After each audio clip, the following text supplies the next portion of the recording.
Hola, buenos días. Desde Proyecto Libremente estamos hoy con el señor Jean-Pierre Garner-Mallet, padre de la teoría del desdoblamiento del tiempo. Buenos días, Jean-Pierre. Bonjour.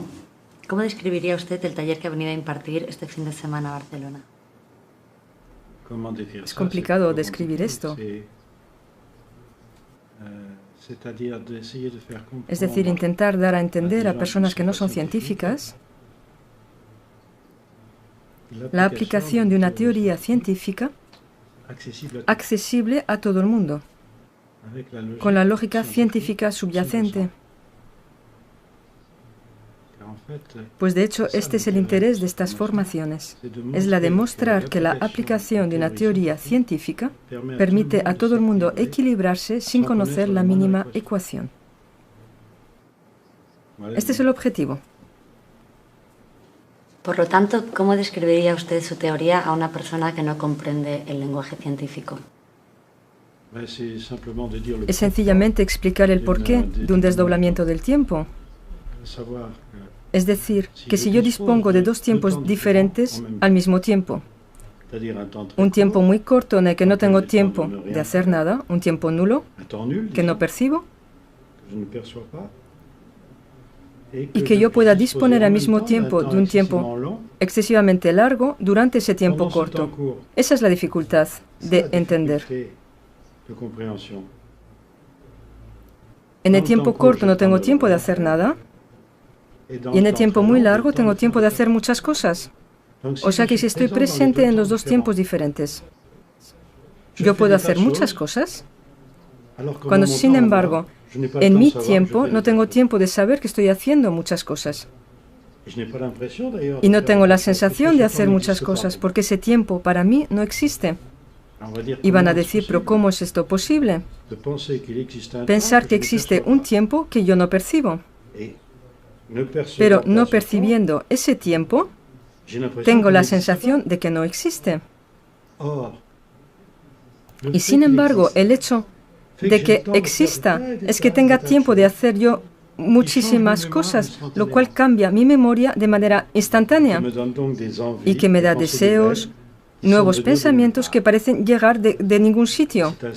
Y es de esta manera que una teoría científica permite, por fin, explicar el instinto, la intuición, explicar la anticipación, explicar las premoniciones. Todo aquello que es muy misterioso, se han hecho muchas cosas, se han inventado muchas cosas, y sin embargo es muy sencillo. Para vivir hay que anticipar todo aquello que va a ocurrir. Una partícula realiza lo mismo, y eso ya lo sabemos. Tomáis dos partículas desdobladas. Una de ellas hace muchísimas cosas cuando la otra no hace nada, y aquella que hace muchísimas cosas cambia la memoria de aquella que no hace nada, y hay un intercambio de información instantáneo entre las partículas que viven en dos tiempos diferentes. Y esas partículas que viven en dos tiempos diferentes van a ver cuáles son las experiencias más clásicas, que van a poder ver cuándo y cómo esas partículas actúan. El ejemplo más importante es el agujero negro. Porque una partícula que llega al borde de un agujero negro se desdobla y una de ellas entra en un agujero y desaparece instantáneamente.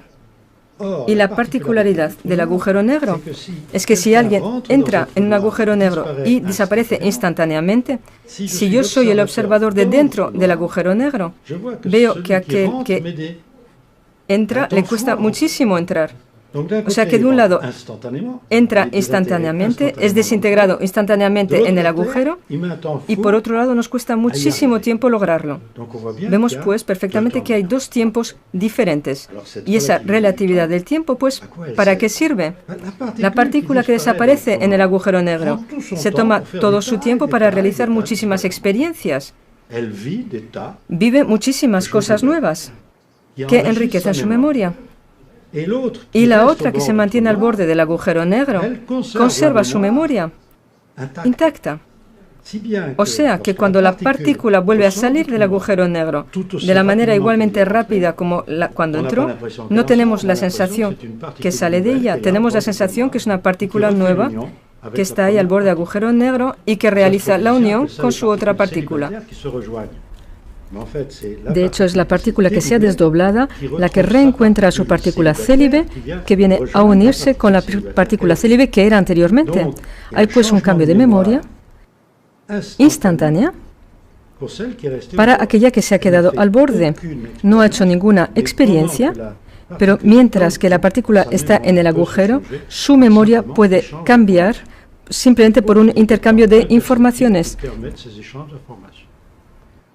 ¿Veis pues que este principio totalmente conocido científicamente, no vemos, no sabemos para qué sirve para nosotros? Esto es muy sorprendente. Sin embargo, las partículas hacen esto y nosotros que somos después de todo un saco de partículas no lo utilizamos esto. ¿Y por qué esto? ¿Por qué es así? ¿Por qué seríamos diferentes? Y es ahí donde tenemos que entender lo siguiente. Nos han dicho demasiadas veces que estamos nosotros al servicio de la ciencia. Es decir, que estamos descubriendo cosas, la ciencia es algo que intentamos entender. No, eso no es verdad. Nosotros somos la ciencia. Todo está a nuestro servicio. Absolutamente todas las leyes están a nuestro servicio y no al revés. Y nos han hecho creer que estamos nosotros al servicio de la ciencia. O sea que ahora hay que utilizar esto. ¿Y cómo lo vamos a utilizar? Evidentemente no a través de las ecuaciones. No estamos en la Tierra para hacer ecuaciones. Estamos en la Tierra para vivir bien. O sea que igual tenemos que encontrar el por qué. Igual es eso lo más importante. Y evidentemente, la teoría del desdoblamiento os permite entender por qué estáis en la Tierra. Sencillamente. Por eso hay que tener mucho cuidado con aquellos que hablan demasiado rápidamente de la teoría del desdoblamiento, diciendo que se trata de una técnica. Esto no es ninguna técnica, es un principio vital. Hacer una técnica de ello es minorizar todo esto y arrastrar a las personas a muy grandes errores. Hay que dar a entender a las personas que un principio vital no necesita de ninguna técnica. Y que todos aquellos que intentan encontrar una técnica se pierden en el camino. Hay que entender la lógica científica de un principio vital para poder utilizarla, para poder equilibrarnos. Eso es lo más importante. Pienso que he respondido a tu pregunta. De manera que podemos crear nuestra realidad a través de un futuro potencial ya vivido por nuestro doble. La noción del doble es otra cosa diferente. Evidentemente que si vivimos en tiempos diferentes, podemos llamar a eso un doble. Es decir, yo estoy en un tiempo, yo estoy en otro tiempo. Lo más sencillo es evidentemente decir que tenemos un doble. Y esos intercambios de informaciones con un doble, debemos de saber que no se trata de nada artificial. Es algo que tiene que ser totalmente natural. Las partículas que os decía antes que se desdoblan, intercambian sus informaciones, se llama a eso la intrincación. Es un fenómeno totalmente constatado científicamente. Son intercambios de informaciones. No se entiende muy bien a nivel de partículas el por qué, porque no conocemos esta teoría del desdoblamiento. No sabemos cuál es la necesidad de un desdoblamiento. La necesidad de un desdoblamiento hay que retomar la base misma de la lógica. Si yo me hago una pregunta, yo quiero obtener una respuesta, pero lo más rápidamente posible, evidentemente. Y el tiempo en que yo busco la respuesta a mi pregunta, para mí es un tiempo perdido. Entonces, la idea del desdoblamiento es muy sencilla. Voy a suprimir ese tiempo entre la pregunta y la respuesta. Y voy a tener la respuesta al mismo tiempo de la pregunta. Y esto me permitirá realizarme otras preguntas. Evidentemente hay que imaginarse que hay alguien que responde a la pregunta. Entonces, me desdoblo. Y en el tiempo que suprimo, pongo a alguien como yo, que va a responder a mi pregunta. Ese desdoblamiento es muy sencillo y lo entendemos. Uno de ellos se toma el tiempo para responder a la pregunta y el otro espera la respuesta al mismo tiempo que la pregunta, que va pues a realizarse preguntas diferentes. Y esas preguntas diferentes lo van a hacer evolucionar rápidamente. Pero ¿es suficiente pensar esto así? Ya veis que hay algo que no encaja, que no va bien. Y es que si lo hacemos de esta manera, podemos hacer esto indefinidamente. Es decir, aquel que está desdoblado del primero en su tiempo se puede desdoblar de nuevo, de la misma manera. Veis pues que existe un sistema de desdoblamiento que podría ser infinito, pero ese no es el interés. El interés es de hacer que tengamos siempre la sensación de tener una extrema libertad. Es decir, que alguien que estuviera desdoblado de alguien no sepa que está desdoblado. Tiene la sensación de vivir solo, con ideas que fabrica solo. Cuando uno no conoce la ley, se funciona de esta manera. Pensamos que somos dueños de nuestros pensamientos.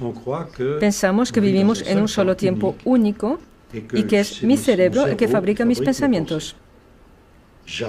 Nunca pensamos que mis pensamientos pueden ser fabricados en otro tiempo por otra persona. Entonces, si yo me desdoblo y si tengo un doble, mis preguntas son mis preguntas. Mi doble me hace una pregunta, soy yo. Y a través de ese mismo mecanismo de intercambio de información entre un doble y yo, puedo recibir informaciones que no vienen de mi doble. Y en ese caso, yo dependo de alguien que no conozco. Veis, pues, que mi vida, debo de conocer este principio para saber cómo funciona, para estar seguro de que recibo informaciones que están hechas para mí.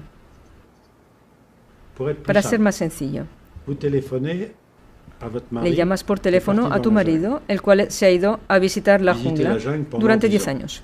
¿Os imagináis esto así? Y estáis en relación telefónica con él de continuo para saber qué tal le va, para ayudarle, que él os ayude a vosotros por vuestro lado. Es decir, intercambios de informaciones útiles para ambos. Ahora imaginaros que alguien coge el teléfono de vuestro marido y responde en su lugar. Y te dice cualquier cosa, cualquier tontería, y tú piensas que es él. Te va a hacer vivir otra cosa diferente. Cosas diferentes que tu marido no te hubiera hecho vivir. Y ocurre lo mismo con la historia del desdoblamiento. Yo tengo un doble, le tengo pues que escuchar, puesto que soy yo. Soy yo. Tengo una relación privilegiada conmigo, hay un yo que es esencial. Y cualquiera puede utilizar ese mecanismo de intercambios de informaciones entre mí mismo y mí mismo. Y en ese caso recibo informaciones que no están hechas para mí. ¿Y cómo realizo la diferencia? Pues hay que conocer la ley científica, hay que conocer cómo funciona. No hay que inventar técnicas. Porque que sea en Francia o en España, hay tantas personas actualmente que hablan del desdoblamiento del tiempo como si fuera una técnica. No hay técnica, hay una ley.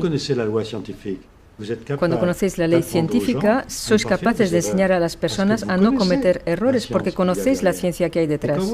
Pero cuando hay personas que ignoran todo de la ciencia y que hacen de ello una técnica, entran en temas esotéricos, en cosas que nos pueden conducir a errores y parasitan a las personas con cosas falsas. Y hay que tener mucho cuidado con eso.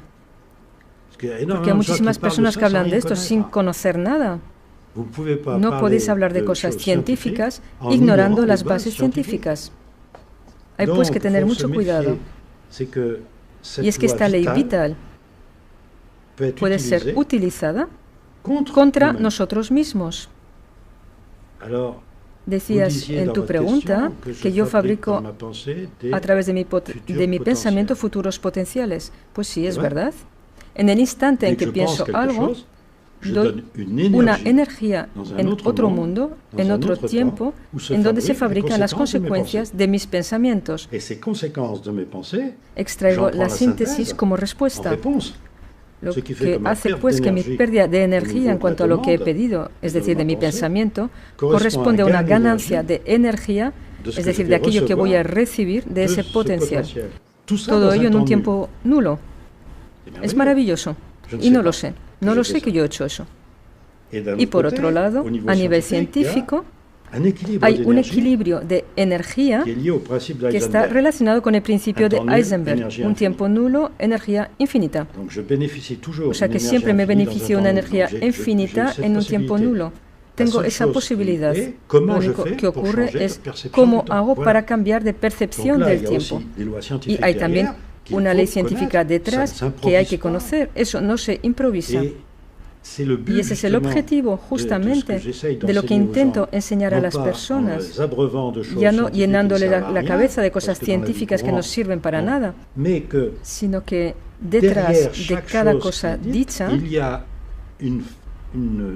hay una teoría científica que no hay que desviar. Es decir, que hace falta absolutamente quedarse en la lógica de esa teoría científica. Los griegos antiguamente conocían esto, lo he podido mostrar, que el alfabeto griego corresponde exactamente con la manera de contar por la aceleración de movimiento de desdoblamiento del 1 al 10, de 10 al 100, e incluso he encontrado 3 letras perdidas del alfabeto griego con el movimiento de desdoblamiento, porque necesitaba 27 puntos de pasos de las partículas que dibujaban las letras griegas, y solo hay 24 letras griegas, y he podido encontrar las 3 que faltaban. Descubrir esto de nuevo y de ver que el griego era pues la base de una pedagogía que tenía que ver con el desdoblamiento del tiempo, y que las palabras estaban fabricadas en función del desdoblamiento del tiempo. Incluso reencontré la palabra onomaturge, es decir, fabricante de palabras. Es decir, que había una profesión, fabricante de palabras, en función de ese desdoblamiento. O sea que los griegos sabían algo, y es que la ley era la lógica, el logos. Todo aquello que era ilógico no entraba dentro de la ley. Si a alguien le parecía que algo era ilógico, para todos eso quedaba fuera de la ley, porque eso suprime todos los postulados, todos los dogmas. Si tengo un dogma o un postulado que a mí me parece ilógico, debo de considerar que se encuentra fuera de la ley. Esto va muy lejos. Y los griegos para esto habían inventado una escuela llamada Escuela de los Sofistas, es decir, que el sofismo en griego es intentar mostraros que incluso aquello que es lógico puede ser ilógico, y que si tenéis una conclusión ilógica a través de un razonamiento lógico, debéis de suprimir ese razonamiento. Está este famoso sofismo que todo el mundo conoce. Un caballo barato es raro. Todo aquello que es raro es caro. O sea que un caballo barato es caro. ¿Ves? Es totalmente ilógico. O sea que para destruir ese razonamiento es difícil, puesto que es perfectamente lógico. Vemos pues que a través de razonamientos lógicos podemos llegar a algo totalmente ilógico. Debo pues de rechazar el razonamiento porque la conclusión es ilógica. De la misma manera, si el razonamiento es ilógico y la conclusión es lógica, la debo rechazar. Y si yo considero que es lógica y tú consideras que es ilógica, lo debo rechazar también. Mi razonamiento no te habrá convencido, es ilógico para ti, o sea que lo debe ser también para mí. Y debo de intentar entender por qué tu ilogismo no corresponde con mi lógica. ¿Veis que todo esto, que era conocido mucho antes de Jesucristo, se ha olvidado totalmente? Hoy en día se imponen cosas ilógicas. Se han inventado muchos dogmas y postulados ilógicos. Y nos quieren decir que es lógico. Incluso nuestra sociedad actual vive en el ilogismo total. La crisis mundial de la cual se habla no es una crisis. Es solamente que no entendemos el por qué estamos en la Tierra. A partir del momento en que no sabemos por qué estamos en la Tierra, hacemos tonterías. Igual, pues, habría que entender el objetivo de nuestra vida en la Tierra, y ya veremos que no habrá crisis si todo el mundo comprende el objetivo. Pero ese objetivo, las personas tienen ganas, tienen deseos de ir hacia ese objetivo, eso ya es otra cosa. Porque el hecho de que existan varios tiempos a la vez os impone una idea fundamental, y es que el mundo en el cual vivo es un mundo en el que percibo muy bien, que conozco muy bien y que pienso que es único. Porque ignoro ese tema del desdoblamiento. Ignoro que, por ejemplo, en el universo, casi todo el universo es inobservable. No sé si lo sabéis. De hecho, del universo que vemos, aquello que vemos solo representa un 5% de aquello que existe. Los otros 95% no los vemos. Sabemos que existen porque hay relaciones de fuerza entre lo observable y lo inobservable. Se llama a eso la energía negra, materia oscura. Pero no sabemos dónde se encuentra. ¿Por qué? Porque justamente ese tiempo, el tiempo no hemos entendido lo que es. Pensamos que el tiempo nuestro es un tiempo continuo, totalmente justificado y probado, y no vemos que son tan solo una sucesión de instantes. La imaginaria médica nos lo muestra. Nuestro cerebro tan solo capta instantes. Y nosotros tenemos la sensación de un movimiento. De hecho, estamos como en una película, tantas imágenes por segundo, y hay agujeros. Hay imágenes subliminales que no percibimos. Y hay tiempos subliminales de la misma manera que no percibimos. ¿Para qué sirven? Y es ahí donde hay que entender que esta propiedad del tiempo nos impone la idea de un tiempo que tiene propiedades de la misma manera que un espacio. Sabemos que un espacio tiene propiedades, las conocemos, puesto que se trata de nuestro espacio de observación, pero hay que considerar que el tiempo es lo mismo. Hay propiedades y hay que conocerlas. Lo más sencillo de esa propiedad es que en un tiempo que para mí no existe, yo me fabrico un potencial. Eso es sensacional. O sea que en el instante en el que pienso, yo sé que fabrico la consecuencia de mi pensamiento y que esa consecuencia puede ser vivida por cualquiera. Entonces esto debo de saberlo para poder vivir bien. Pienso haber respondido un poquito más o a varias preguntas a la vez. Sí, correcto. Respecto a los pensamientos, señor Garnier, si sabemos que son estos los que determinan nuestra realidad, puesto que son portadores de masa, pero también sabemos que vivimos influenciados por el inconsciente colectivo o nuestra herencia biogenética, ¿tengo elección en lo que elijo pensar?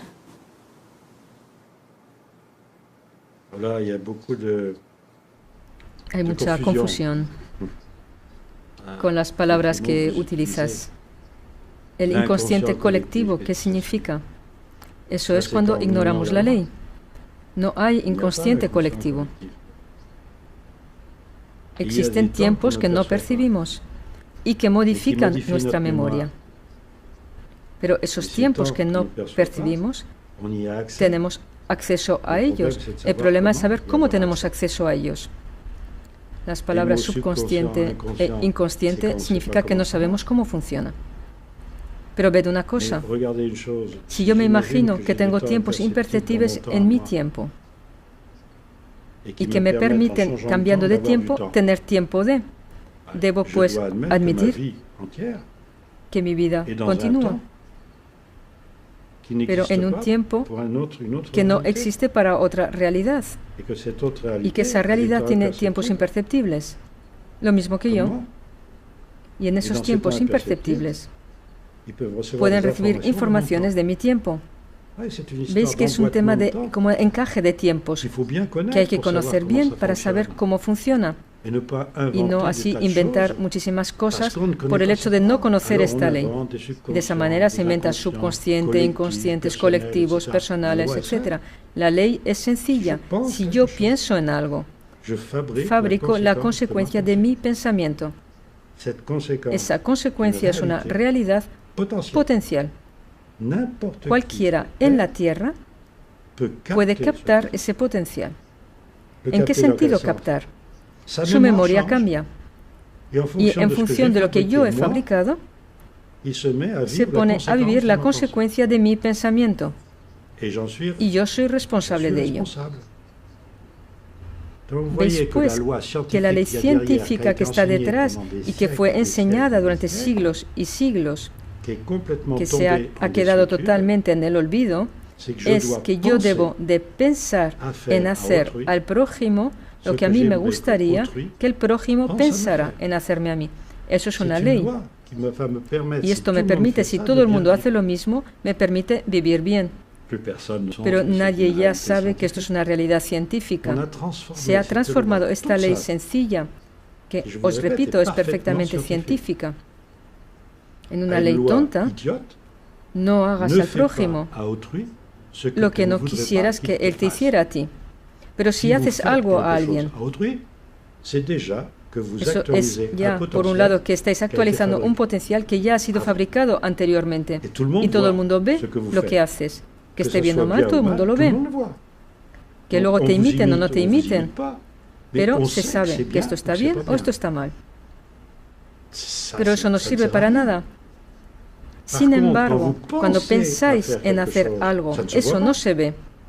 Pero fabricáis el potencial correspondiente que está en la memoria de todo el mundo y que puede modificar la memoria de toda la humanidad. Un sencillo pensamiento puede modificar a la humanidad.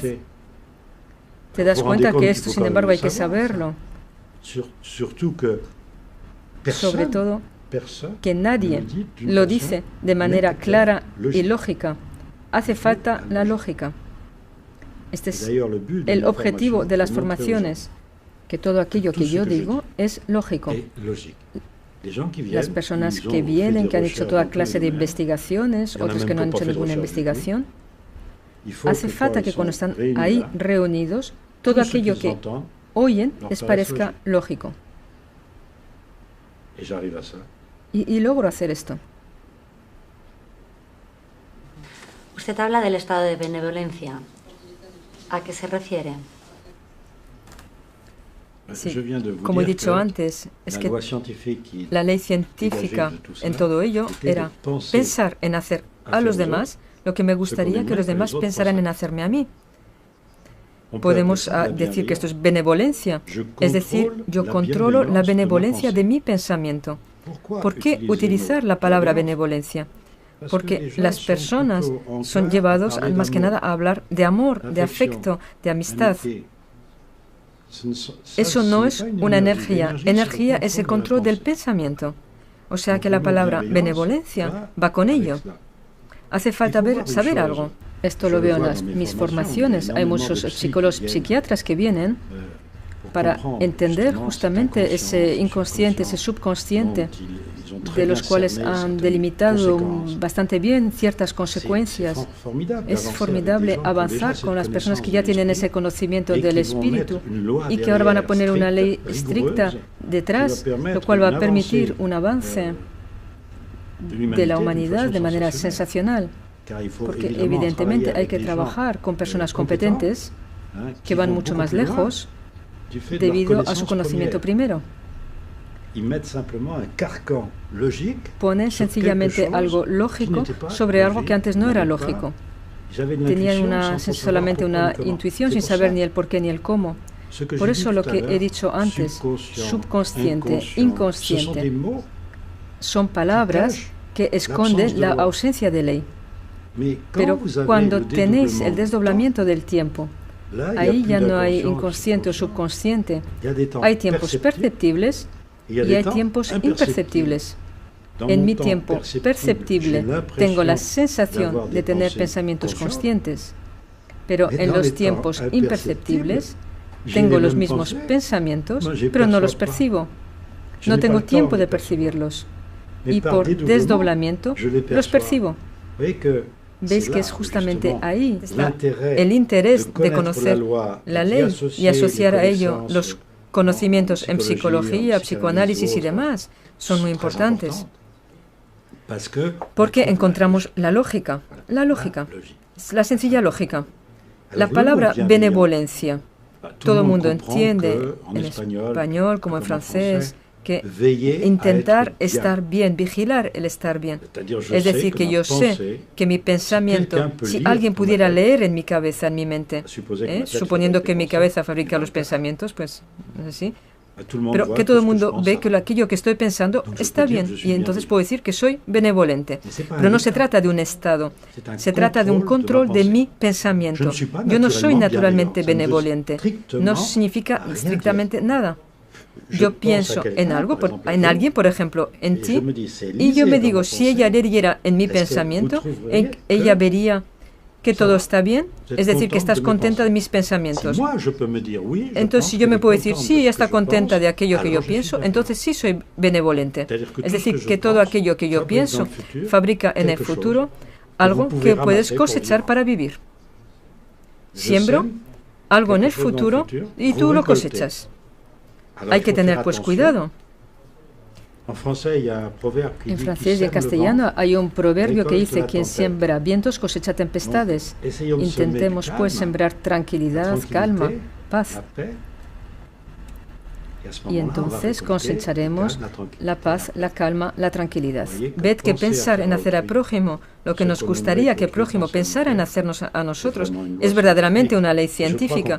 Y pienso que podemos concluir con esto, porque eso es verdaderamente lo más importante. Ved a todos estos científicos que nos han hablado de esto durante el paso de los siglos. El primero en hablar de esto se llamaba Pitágoras, una persona muy conocida. El segundo era Buda, más o menos un siglo y medio después. Y luego tenéis a Jesús, hace 2000 años. Y tenéis a Mahoma, 7 siglos después. Todos ellos nos han dicho, todos, piensa en hacer a tu hermano lo que te gustaría que tu hermano pensara en hacerte a ti. Es una ley científica. Hemos perdido la ciencia. Hemos hecho de ella muchas cosas, filosofías religiosas, dogmáticas, etc. Pues no. Hay que aplicar una ley. Y esa ley hay que conocerla. No hay que inventar leyes sin conocer la ley y sus aplicaciones. No hay ninguna técnica, hay una ley. Espero haber sido sencillo para mostraros que no son las ecuaciones lo que cuentan. Es verdaderamente la aplicación de una ley. Y nosotros somos la ley. Y os agradezco mucho por vuestra acogida. Muchas gracias a usted por su tiempo y por su saber. Merci.